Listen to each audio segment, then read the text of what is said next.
Welcome to an in-depth journey into the realm of unsupervised learning in machine learning. In this video, we will embark on a captivating exploration of how unsupervised learning algorithms unravel hidden patterns and structures from unlabeled data.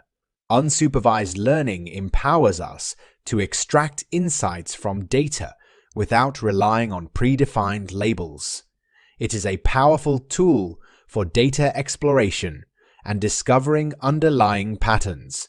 Two key branches of unsupervised learning are clustering and dimensionality reduction.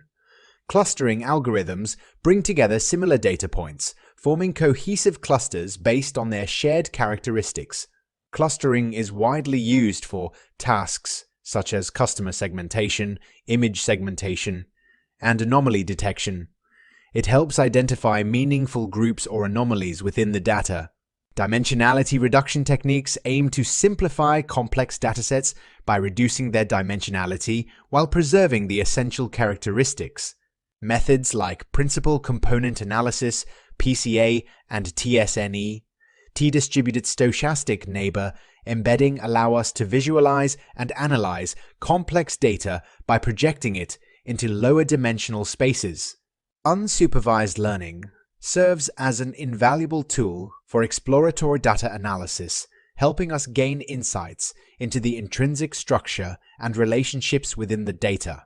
Unsupervised learning finds a multitude of applications across various domains. For instance, in recommendation systems, it identifies similar users or items to provide personalized suggestions. Anomaly detection relies on unsupervised learning to detect outliers or unusual patterns in large datasets, such as detecting fraudulent transactions in financial systems. Unsupervised learning also plays a crucial role in image and text analysis, enabling tasks such as image categorization and text clustering. By harnessing the power of unsupervised learning, we can uncover hidden insights, uncover complex structures, and make data-driven decisions. Congratulations on delving deep into the mysteries of unsupervised learning. We hope this video has provided you with a comprehensive understanding of this fascinating field. Remember to embrace curiosity, continue learning, and embrace the endless possibilities of machine learning.